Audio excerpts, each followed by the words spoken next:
నమస్కారం. ఆధ్యాత్మిక సుధాసాగరం ధర్మ సందేహాలు కార్యక్రమానికి సాదర స్వాగతం. ధర్మో రక్షతి రక్షితః.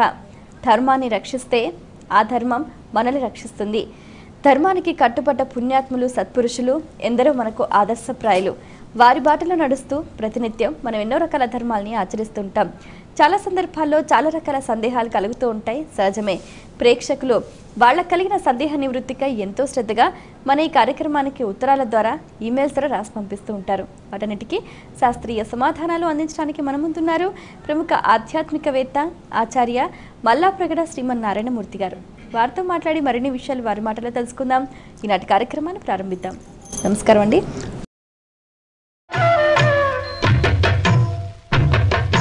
మొదటి ఉత్తరం చూద్దామండి. అలాగే. హైదరాబాద్ నుంచి రూపా రాస్తున్నారు. ఆధ్యాత్మిక సాధనలో మౌనానికి ఉన్న ప్రాధాన్యత ఏమిటి తెలియజేయగలరు అంటూ రాస్తున్నారు. సాధారణంగా ఈ ఆధ్యాత్మిక సాధన చేసేటప్పుడు ఒక నామపారాయణం, ఓ మంత్రజపం, ఏదో పూజ, స్తోత్రం ఏదో చదువుకోవడం ఉంటుంది. కానీ కొంతమంది వారంలో ఒకరోజు పూర్తిగా మౌనం పాటించడం, సోమవారం నాడో గురువారం నాడో ఇట్లా మౌనం పాటించే విధానం ఉంది. ఈ మౌనం ఎలాంటిది అంటే, ఉపవాసం ఎలాంటిదో మౌనం కూడా అలాంటిది. ఉపవాసం ఉంటే ఆ రోజున ఉపవాసం ఉండడం ద్వారా ఆరోగ్యానికి అది సహకరిస్తుంది. అంటే ప్రతినిత్యము కార్యాలయానికి వెళ్ళే ఒక ఉద్యోగికి ఒక రోజు సెలవు వస్తే మర్నాడు ఉత్సాహంగా పని ఎలా చేస్తాడో విశ్రాంతి తీసుకుని జీర్ణకోశానికి కూడా ఒక పూట విశ్రాంతి ఇవ్వడం, ఇది ఉపవాసం విషయంలో చెప్పుకుంటాం. మౌనం కూడా అంతే. మాట్లాడడం వల్ల చాలా శక్తి వినియోగం అవుతుంది. మౌనంగా ఉండడం ద్వారా ఆ శక్తి అంతటినీ మనం దాచుకున్నట్టు అవుతుందన్నమాట. ఇది మౌనానికి ఉన్న శక్తి. రెండోది, మౌనం ఆధ్యాత్మిక సాధనలో ఎలా మార్గము అనే సందేహం ఎందుకు కలుగుతుందంటే, మనకి మౌనం చైవాస్మి గుహ్యానాం, భగవద్గీతలో పరమాత్మ నేను రహస్యాల్లో మౌనాన్ని అన్నాడు. రహస్యాల్లో మౌనాన్ని అంటే మౌనం చాలా గొప్పదనమాట, పరమాత్మ స్వరూపం అనమాట మౌనం అనే అభిప్రాయం కలిగి మౌనంగా ఉండడం. అయితే వింత ఏమిటంటే, ఆ మౌనం అంటే మాట్లాడకుండా ఉండడమే మౌనం అనుకుని మనం ఏం చేస్తున్నాం అంటే, ఈవేళ మౌనం పాటిస్తున్నాం కానీ అన్ని సైగలు చేస్తూ ఉంటాం. దీనివల్ల మౌనం వల్ల కలిగే ప్రయోజనం నెరవేరినట్లు కాదు. మౌనం అంటే మాట్లాడకుండా ఉండడం మాత్రమే కాదు, మాట్లాడాలని అనిపించకుండా ఉండడం, అంటే సంకల్పరాహిత్యం మౌనం అనమాట. అందుకే రమణ మహర్షి మౌనం వేరు, నిశ్శబ్దం వేరు అని చెప్పారు. మాట్లాడకుండా ఉండడం నిశ్శబ్దం, అది మౌనం కాదు. మౌనం అంటే మాట్లాడాలని అనిపించకుండా ఉండడం. ఇందులో మాట్లాడడానికి ఏముంది కనుక అని అనిపించాను అనమాట. అందువల్ల మితంగా మాట్లాడడం కూడా మౌనంలో భాగమే. 10 వాక్యాలకు బదులు దాన్ని ఒక వాక్యంలో చెప్పగలిగితే అది కూడా మౌనమే. ఒక వాక్యం మాట్లాడవలసిన చోట అనవసరంగా మాట్లాడాలనే కుతూహలం కొద్దీ ఎక్కువ మాట్లాడితే అది మౌనంగా లేకుండా ఉండడమే. అందువల్ల మౌనం అనేది మనస్సుకు సంబంధించింది. మరొక విశేషం ఏమిటంటే, భగవద్గీతలో మౌనాన్ని గురించి ఒక చమత్కారమైన మాట చెప్పారు. ఏమని చెప్పారు అంటే, మౌనం ఒక ఆధ్యాత్మిక సాధన. మరి మౌనం మాట్లాడకుండా ఉండడం కనుకైతే ఏం చేయాలి అంటే, శారీరక తపస్సు అంటే ఏమిటి, వాక్కునకు తపస్సు ఏమిటి, మానసిక తపస్సు ఏమిటి, 3 చెప్పారు. ఇది వాక్కునకు సంబంధించిన తపస్సులో చెప్పాలి కదా. కాయిక తపస్సు, వాచిక తపస్సు, మానసిక తపస్సు అని. మానసిక తపస్సులో మౌనాన్ని పెట్టారు. మనఃప్రసాద, సౌమ్యత్వం, మౌనం, ఆత్మ వినిగ్రహ అని మనస్సునకు సంబంధించిన తపస్సు వివరాలు చెప్పే చోట మౌనాన్ని చెప్పారు. అంటే మౌనం మనస్సుకు సంబంధించింది కానీ మాటకు సంబంధించింది కాదన్నమాట. అయితే మాటకు సంబంధించిన మౌనాన్ని అభ్యాసం చేయడం ద్వారా క్రమంగా చేయగా మనస్సుకు సంబంధించిన మౌనం కూడా అలవడే అవకాశం ఉంది. కాబట్టి మాటకు సంబంధించిన మౌనం కూడా మంచిదే. ఇది కాదు కదా, దీనివల్ల ప్రయోజనం ఏముంది అని దిగులు పడవలసిన పని లేదు. ఆ దృష్టి మనకు ఉంటే మాటకు సంబంధించిన మౌనాన్ని పాటించగా క్రమంగా మనస్సుకు మౌనాన్ని అలవాటు చేసుకోవడానికి అది దోహదం చేస్తుంది అభ్యాసం. అందువల్ల ఈ దశల వారీగా మనం చూసుకుంటే మౌనం ఇన్ని ప్రయోజనాలు కలిగిస్తుంది కనుక మౌనం ఎప్పుడూ మంచిదే. మాట కంటే మౌనానికి ఉన్న శక్తి చాలా గొప్పది అని చాలా సందర్భాల్లో మనకు పురాణ గాథల్లో కనిపిస్తుంది. కృష్ణుడు ఓ నవ్వుగానే మాట్లాడు, చాలా సందర్భాల్లో మాట్లాడు, అసలు నవ్వే ఊరుకుంటాడు అన్నారు.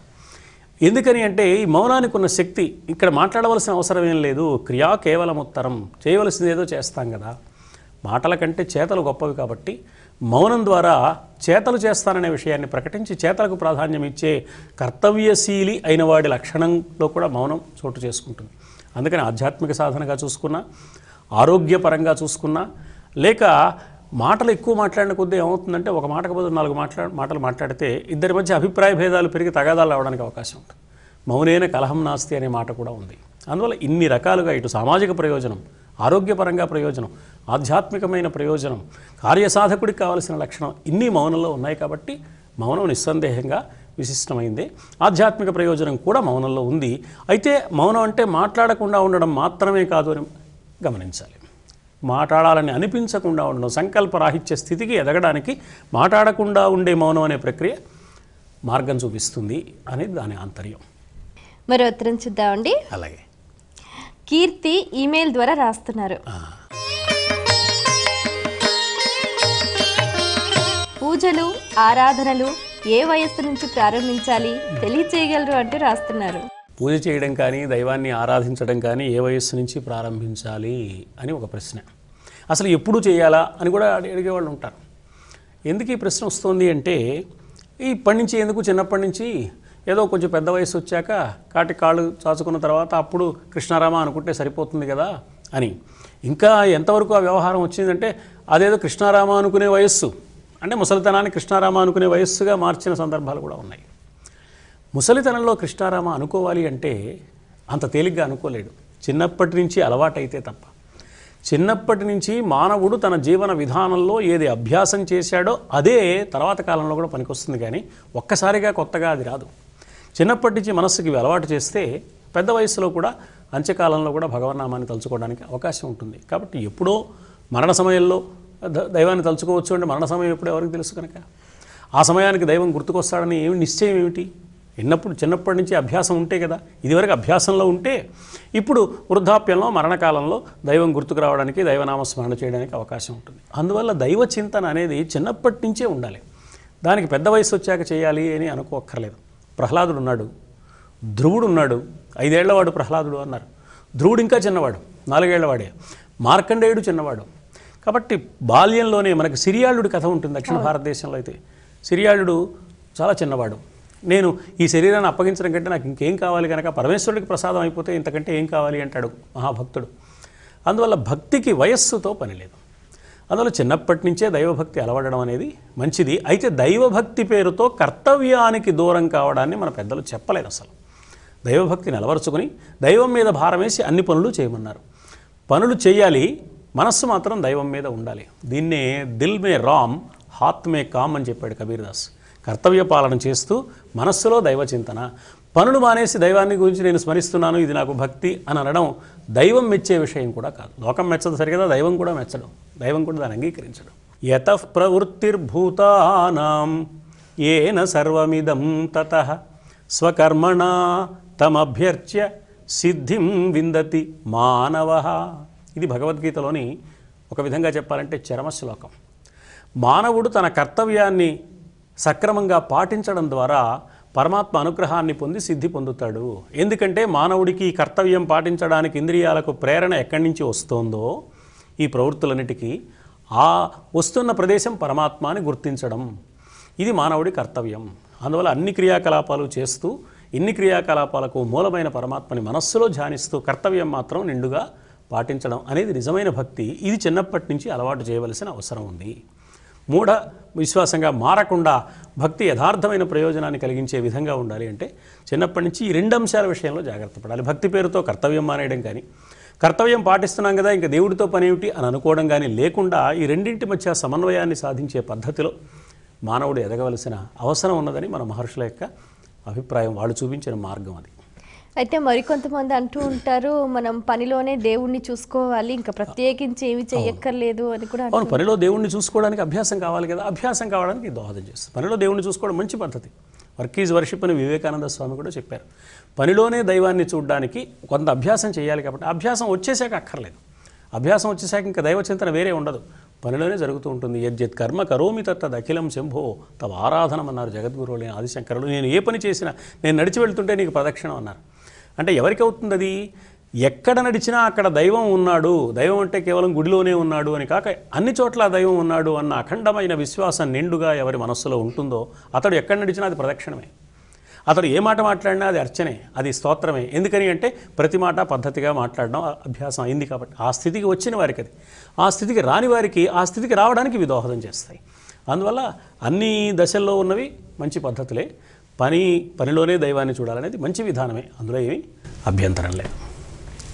మరి ఉత్తరం చూద్దామండి. అలాగే తెనాలి నుంచి సత్యనారాయణాచార్యులు గారు రాస్తున్నారు. మంత్రాన్ని రహస్యంగా ఉంచాలంటారు, ఎందుకు తెలియజేయండి అంటూ రాస్తున్నారు. ఓ గురువు గారి దగ్గర నుంచి మంత్రాన్ని ఉపదేశం తీసుకుంటే ఈ మంత్రాన్ని తాను జపిస్తున్నట్టు, ఈ మంత్రం నిరంతరం చేస్తూ ఉంటే గురువుగారి దగ్గర ఫలానా మంత్రం తీసుకున్నట్టు, ఫలానా గురువుగారి దగ్గర తీసుకున్నట్టు ప్రపంచానికి తెలియవలసిన అవసరం లేదు. ఎవరికి తెలియాలి అంటే తనకు తెలియాలి, గురువుకు తెలియాలి. ఏ దైవాన్ని మంత్రంతో ఆరాధిస్తున్నాడో ఆ దైవానికి తెలియాలి. గురువుగారికి 2 కళ్ళు, తనకు 2 కళ్ళు. దైవం ఒకటే కన్ను, మొత్తం ప్రపంచాన్ని చూసేందుకు ఒక్క కన్ను చాలు భగవంతుడికి. అందువల్ల దైవానికి ఎన్ని కళ్ళు అనేది మనం లెక్క చెప్పలేం, అనంతమైన నేత్రాలు భగవంతుడికి. అందుకని ఒక కన్ను చెప్పారు. 5 కళ్ళు. 6వ కంటికి తెలియకుండా చెయ్యాలి ఆరాధన, మంత్రజపం అనేది సంప్రదాయంలో ఒక శాస్త్రీయమైన మాట ఉంది. అందువల్ల ఇతరులకు బాహాటంగా ఈ సాధన ఏం తెలియక్కర్లేదు. ఇతడేమీ సాధన చేయనివాడుగానే ఉన్నాడే అన్నట్లే ఉండాలి. అది మంత్రానికి ఎక్కువ ప్రయోజనాన్ని కలిగిస్తుంది. మనకు లలితా సహస్రనామ స్తోత్రంలో గూఢగుల్ఫా అనే నామం కేవలం అమ్మవారి పాదాలకు సంబంధించిన చీలమండ ప్రాంతానికి సంబంధించిన వర్ణన మాత్రమే కాదు, బాహ్యంగా అది అంతరార్థంగా గుల్ఫ్ రక్షణే అంటే మంత్రం అని అర్థం అనమాట. మంత్రం ఎప్పుడూ కూడా గూఢంగానే ఉండాలి. తాను ఏ మంత్ర జపం చేస్తున్నాడో, ఏ గురువుగారి దగ్గర తీసుకున్నాడో, ఎంత సాధన చేస్తున్నాడో ప్రపంచానికి తెలియవలసిన అవసరం లేదు. తెలియకుండా రహస్యంగా ఉన్నప్పుడు ఆ మంత్ర జపం ఎక్కువ ఫలితాన్ని ఇస్తుంది, త్వరగా ఫలితాన్ని ఇస్తుంది అనేది సంప్రదాయం చెప్పిన మాట. అందువల్ల మంత్రం రహస్యంగా ఉండడం అవసరమే. మరి ఉత్తరం చూద్దామండి. లీలా హైదరాబాద్ నుంచి రాస్తున్నారు. తీర్థయాత్రలు చేసేటప్పుడు ఎలాంటి నియమాలు పాటించాలి తెలియజేయగలరు అంటూ రాస్తున్నారు. ఈ తీర్థయాత్రల దగ్గర కూడా ఇదే సమస్య వస్తుంది. దైవారాధన దగ్గర ఏ సమస్య ఉందో, చిన్నప్పటి నుంచి తీర్థయాత్రలు ఎందుకు, ఏదో హాయిగా ఉండక ఎప్పుడో పెద్దయ్యాక తీర్థయాత్రలకు వెళ్ళొచ్చు అని న్యాయంగా ఆలోచిస్తే, లౌకికంగా చూసుకున్నా కూడా ఆధ్యాత్మిక సాధన అనేది పక్కన పెడితే పెద్ద వయసు వచ్చాక కాళ్ళు కీళ్ళు సరిగ్గా పనిచేయకపోతే తీర్థయాత్రలు ఏం చేస్తారు? కాబట్టి చిన్నప్పుడే తీర్థయాత్రలు చేయడం మంచిదే. అయితే తీర్థయాత్ర యొక్క ఆంతర్యం తెలుసుకుని తీర్థయాత్ర చేయాలి. ఈ తీర్థయాత్ర చిన్నప్పుడే చేయాలా, పెద్దయ్యాక చేయాలా, దైవారాధన చిన్నప్పుడు చేయాలా, పెద్దయ్యాక చేయాలా అన్నప్పుడు మనకి కులశేఖర ఆళ్వారు ముకుందమాలలో చమత్కారమైన మాట చెప్పాడు. కృష్ణ, నా మనస్సనే రాజహంసని నీ పాదపద్మాలనే పంజరంలో ఇప్పుడే బంధింపజేసుకోవయ్యా. కృష్ణత్వదీయ పద పంకజ పంజరాంతం అద్యైవమే విశతు మానస రాజహంస. ఎందుకని అంటే ప్రాణప్రయాణ సమయే కఫవాత పిత్తై కంఠావరోధన విధౌ స్మరణం కుతస్తే. ప్రాణాలు ప్రయాణం మొదలుపెట్టేసిన తర్వాత ఏదో చేద్దాం అనుకుంటే అప్పుడు కఫమే అడ్డొస్తుందో వాతమే అడ్డొస్తుందో నామం పలకగలుగుతానో లేదో. సరిగ్గా అదే మాట రామదాసు కూడా, భద్రాచల రామదాసు దాశరథి కరుణాపయోనిధి శతకంలో అంటాడు. దాశరథి శతకంలో, ముప్పున కాలకింకరులు ముంగిట వచ్చిన వేళ, రోగములు దెప్పరమైన వేళ, నీ స్మరణ కల్గును కలగదు బాంధవులు గప్పిన వేళ, నీ స్మరణ కల్గును కలగదు నాటికిప్పుడే తప్పక చేతు. ఆయన కూడా కపము కుత్తుక నిండిన వేళ నీ స్మరణ కల్గును. ఆ వయస్సులో కలుగుతుందో లేదోనయ్యా, ఇప్పటి నుంచి అభ్యాసం. ఎప్పుడైనా సరే జీవితంలో పెద్ద వయస్సులో ఉపయోగపడేది చిన్నప్పటి నుంచి ఉన్న అభ్యాసమే. అందుకని తీర్థయాత్రలు కూడా చిన్నప్పుడే చేయడం మంచిది. ఇక తీర్థయాత్రలు చేసేటప్పుడు పాటించవలసిన నియమం ఏమిటి అంటే, ఏ తీర్థయాత్రకు మనం వెళ్ళామో, ఏ ప్రదేశానికి వెళ్ళామో ఆ ప్రదేశంలో ఉన్న దైవానికి, ఆ ప్రదేశానికి ఉన్న ప్రత్యేకత ఏమిటో మనం తెలుసుకోవాలి. దైవం అక్కడ మాత్రమే ఉన్నాడని కాదు, అంతటా నిండి ఉన్న దైవం ఇక్కడ ఈ రూపంలో ప్రతిష్ఠితుడు కావడంలో ఏమిటి ఆంతర్యం, భక్తులకు ఏ సందేశాన్ని ఇవ్వడానికి, భక్తులకు ఏ ప్రేరణ కలిగించడానికి, భక్తులను ఏ విధంగా భక్తి మార్గంలో ప్రవేశపెట్టడానికి ఈ రూపంతో వచ్చాడు ఇక్కడికి అనేది తెలుసుకుని ఆ పుణ్యక్షేత్రానికి మనస్సుకి ఉండే అనుబంధాన్ని మనం భావన చేస్తూ ఆ తీర్థయాత్ర చేయాలి. తర్వాత తీర్థయాత్రలో కొన్ని చోట్ల ఒక్కొక్క చోట ఒక నియమం ఉంటుంది. ఒక క్షేత్రానికి వెడితే అక్కడ మంత్రానికి ప్రాధాన్యం ఉంటుంది, ఒక క్షేత్రానికి వెళితే అక్కడ యజ్ఞానికి ప్రాధాన్యం ఉంటుంది, ఒక క్షేత్రానికి వెళితే స్నానానికి ప్రాధాన్యం ఉంటుంది, ఓ క్షేత్రానికి వెళితే వ్రతానికి ప్రాధాన్యం ఉంటుంది, ఓ క్షేత్రానికి వెళితే పూజకు ప్రాధాన్యం ఉంటుంది. ఒక్కొక్క క్షేత్రంలో ఒక్కొక్క ప్రాధాన్యం ఉంటుంది. కాబట్టి అర్చా విధానంలో అన్నీ విలువైనవే కనుక వీటిలో హెచ్చుతగ్గులు లేవు. వైవిధ్యం ఉంది తప్ప వీటిల్లో వైరుధ్యం లేదు, ఒకటి పనికిరాంది ఒకటి పనికొచ్చేది అని లేదు. కాబట్టి ఇన్ని రకాల ఆరాధనా విధానాలు ఇన్ని క్షేత్రాల్లో ఉన్నాయని మనం గమనించి ఆ క్షేత్రంలో ఆరాధనా విధానాన్ని జాగ్రత్తగా పాటించాలి. అందుకు కావలసిన విధానంలో మనం ఆ క్షేత్ర దర్శనం చేసుకుంటే ఎప్పుడు కూడా ఆలయ దర్శనం, క్షేత్ర దర్శనం మంచిదే. చిన్నప్పటి నుంచే ఈ అలవాటు కావడం కూడా అవసరమే. ఇదే పెద్దయ్యాక దోహదం చేస్తుంది. నిజానికి బాగా పెద్ద వయసు వచ్చాక క్షేత్రాలకు, యాత్రలకు వెళ్ళడం కూడా ఆచరణకు కష్టమయ్యే అంశంగా కూడా మనకి అనుభవంలో తెలుస్తూ ఉన్నది. అయితే ఇప్పుడు చాలామంది కూడా ఉత్తర భారతదేశమే కానీ, అదే చార్ధామ్ యాత్ర కానీ, వైష్ణోదేవి టెంపుల్ అలాంటి దూర ప్రదేశాలకు వెళ్ళినప్పుడు కూడా తీర్థయాత్రల్లో సరదాగా అంటే లౌకికంగా ఎక్కువగా వాళ్ళు మునిగిపోయి ఉంటారు. అవును, అంటే తీర్థయాత్ర విహారయాత్రగా మారితే దానివల్ల ప్రయోజనం లేదు. విహారయాత్ర వల్ల ఏ ఫలితం ఉంటుందో ఆ ఫలితం ఉంటుంది, అంతే, కాసేపు కాలక్షేపం అయిపోతుంది. కానీ తీర్థయాత్ర యొక్క ఆంతర్యం ఏమిటంటే మనస్సుకి ఆ దైవ సంబంధమైన ఒక భావన బలపడేందుకోసం తీర్థయాత్ర ఏర్పాటు చేశారు. రెండోది ఏమిటంటే ఇప్పుడు తీర్థయాత్రల విధానం మారింది. కానీ పూర్వం తీర్థయాత్రలు అంటే చాలామందితో కలిసి వెళ్ళాలి, మనకేమి సంబంధం లేని వారితో కలిసి వెళ్ళాలి. అక్కడ కులగోత్రాల పట్టింపు కానీ, ఆచారాలు కానీ, నియమాలు కానీ మనకి అన్నీ సాగవు. ఆ సర్దుబాటు మనస్తత్వం అలవాటు కావాలి. 10 మందితో కలిసి జీవించటం అలవాటు కావాలి. 10 మంది కోసం బ్రతకడం, 10 మందితో కలిసి బ్రతకడం, 10 మంది కోసం పనిచేయడం, 10 మందితో కలిసి పనిచేయడం, ఈ రెండు అలవాటు చేస్తుంది తీర్థయాత్ర. అంటే సామూహిక సాధనలు నేర్పడానికి తీర్థయాత్ర దోహదం చేస్తుంది. ఆ దృష్టితో చేస్తే తీర్థయాత్ర ఫలితాన్ని ఇస్తుంది. విహారయాత్రగా చేస్తే విహారయాత్రకు వచ్చే ఫలితమే అంతవరకే వస్తుంది. అది కాలక్షేపంగా మారుతుంది. దానివల్ల పెద్దగా ప్రయోజనం ఉండదు. మరి ఉత్తరం చూద్దామండి. అలాగే స్వప్న ఈమెయిల్ ద్వారా రాస్తున్నారు. దేవాలయానికి వెళ్ళేటప్పుడు భక్తుడు తన వెంట ఏమేమి తీసుకుని వెళ్ళాలి? దేవాలయంలో ఉన్న దైవాన్ని దర్శించడం ద్వారా ఇంట్లో ఉన్న దైవాన్ని లేక హృదయంలో ఉన్న దైవాన్ని ఒకసారి నేను తెలుసుకుంటాను అనే అభిప్రాయంతో మనం దేవాలయానికి వెళ్తాం. అందువల్ల దేవాలయానికి దైవ ఆరాధన కోసం వెళ్తాం కాబట్టి ఆరాధనా కేంద్రాలు అవి, ఆరాధనా స్థలాలు. అందుకని ఆరాధించుకోవడానికి కావలసిన పూజా ద్రవ్యాలన్నీ తీసుకువెళ్ళాలి దేవాలయానికి. పూలు, పండ్లు, కొబ్బరికాయలు, మంగళ ద్రవ్యాలు, పసుపు కుంకుమల వంటివి తీసుకుని వెళ్ళొచ్చు. ఆలయంలో కూర్చుని జపం చేసుకుందామని, ఆలయంలో కూర్చుని పారాయణ చేసుకుందామని నమ్మే భక్తులు కొంతమంది ఉంటారు. వాళ్ళు వాటికి సంబంధించిన ఆ జపం చేసుకోవడానికి కావాల్సిన సామగ్రి, అక్కడ పారాయణం చేసుకుంటే అక్కడ పారాయణ చేసుకోవడానికి కావాల్సిన ఆ స్తోత్ర గ్రంథం ఏదో అవి తీసుకుని వెళ్ళి ఆలయంలో ఆ విధమైన పారాయణ చేయొచ్చు. అన్నిటికంటే ముఖ్యం ఆలయానికి వెళ్ళేటప్పుడు తీసుకువెళ్ళవలసింది ఏమిటి అంటే మనస్సు. మనస్సు ఇంట్లో వదిలిపెట్టి ఇవన్నీ తీసుకుని ఆలయానికి వెళితే ఏమి ప్రయోజనం లేదు. ఆలయం దాకా వెళ్ళిన తర్వాత కాశీలో విశ్వేశ్వర సందర్శనం చేస్తున్నప్పుడు ఇంటి దగ్గర తాళం వేసామా లేదా అని గుర్తొచ్చిందనుకోండి, క్షేత్రానికి వెళ్ళిన ప్రయోజనం నెరవేరదు. కాబట్టి మనస్ఫూర్తిగా ఆలయాన్ని ఉపయోగించుకుని ఊళ్ళో ఉన్న పక్క వీధిలో ఉన్న ఆలయానికి వెళ్ళినా, దూర ప్రదేశంలో ఉన్న ఒక పుణ్యక్షేత్రానికి వెళ్ళినా మనస్ఫూర్తిగా ఆ కార్యక్రమంలో పాల్గొంటూ ఈ కావలసిన పూజా ద్రవ్యాలని తీసుకువెళ్ళి అర్చన చేసుకుని మానవుడు ఆనందాన్ని పొంది పరమాత్మ అనుగ్రహాన్ని పొందడానికి దీన్ని సాధనంగా సక్రమంగా వినియోగించుకోవడానికి మంచి అవకాశం ఉంది. మరి ఉత్తరం చూద్దామండి. అలాగే బందర్ నుంచి కావ్య రాస్తున్నారు. మనకు చాలా మంది దేవతలు ఉన్నారు కదా, ఇంతమంది దేవతలు అవసరమా? రాముడున్నాడు, కృష్ణుడున్నాడు, వెంకటేశ్వరుడు ఉన్నాడు, ఈశ్వరుడు ఉన్నాడు, ఇంకా అయ్యప్ప స్వామి కొత్తగా వచ్చాడు, సాయిబాబా అంటున్నాం. ఇట్లా చాలామంది దేవతలు కనిపిస్తున్నారు. గణపతి, కుమారస్వామి, అమ్మవారు, మళ్ళీ అమ్మవార్లలో కూడా లలిత, కామేశ్వరి, సరస్వతి, లక్ష్మి, దుర్గా, పార్వతి, కాళీ, చండి, ఇట్లా ఈ దేవతలు చాలామంది ఉన్నారు కదా, ఇంతమంది దేవతల్ని పూజించాలా అని సందేహం కలుగుతూ ఉంటుంది. ఒక్కొక్కప్పుడు ఇంతమంది దేవతల్ని పూజించడం వేళాకోళంగా కూడా అనిపిస్తుంది. ఒక సంప్రదాయంలో ఏకేశ్వరోపాసన అని ఒకే దైవాన్ని ఆరాధించాలి, ఇంతమంది దేవుళ్ళని ఆరాధిస్తే ఎట్లా? దానికి కూడా ఉదాహరణ వాళ్ళు ఏం చెప్పారంటే, ఒక 10 గజాలు లోతు తవ్వితే ఇక్కడ నీళ్లు పడతాయని చెప్పారు. గజం లోతున 10 గోతులు తవ్వితే నీళ్లు పడవు. ఒకే గొయ్యి 10 గజాల లోపలికి తవ్వాలి. అందువల్ల ఇంతమంది దేవతల్ని ఆరాధించడం ఎందుకండి? ఎవరో ఒకళ్ళని ఆరాధించండి, మీకు ఇష్టదైవం ఎవరో వారిని ఆరాధించండి. అందరినీ ఎందుకు? వీళ్ళు ఏమంటారంటే, ఏమో ఏ పుట్టలో ఏ పాము ఉందో, ఎందుకైనా మంచిది అందరినీ ఆరాధిస్తూ ఉంటారు. ఇది ఇక్కడ అర్థం చేసుకోవాల్సిన అంశం ఒకటి ఉంది. ఎంతమంది దేవతలైనా ఆరాధించవచ్చు మనం.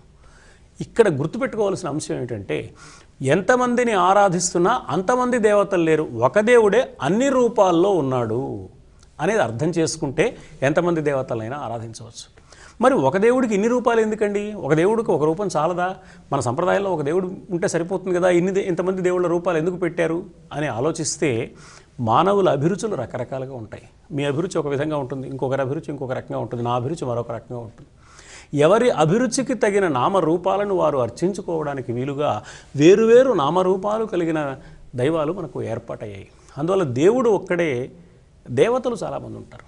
వివేకానంద స్వామి ఏం చెప్పాడంటే, తన ఇష్టదైవం తప్ప మరొక దేవతామూర్తిని అంగీకరించని వాడు గొప్పవాడే.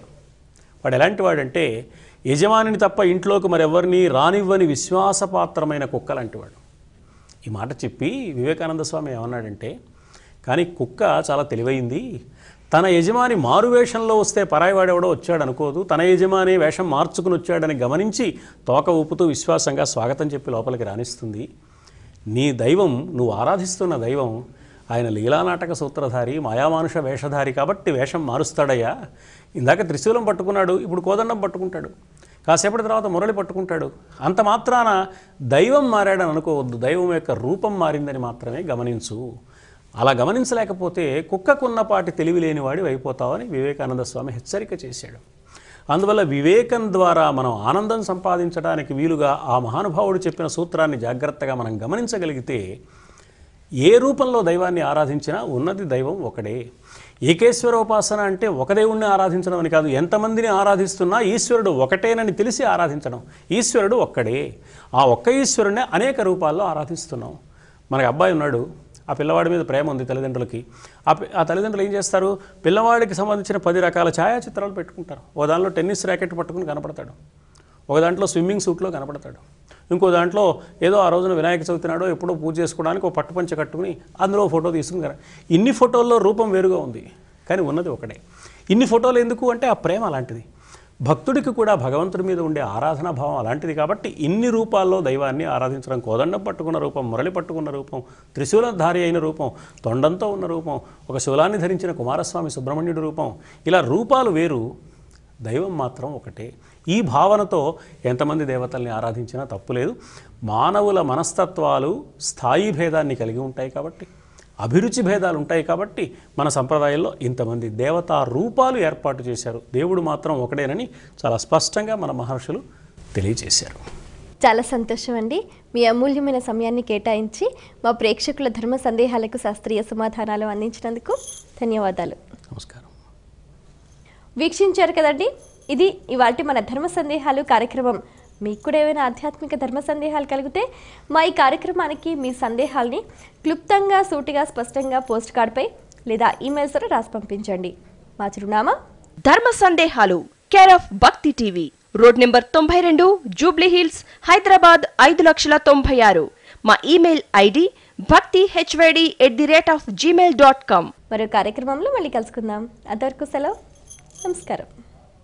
Dress courtesy by NR Lakshmamma sari house, HUDA colony, plot number 41, opposite post office, Kothapet, Hyderabad. Cell number 9848063553.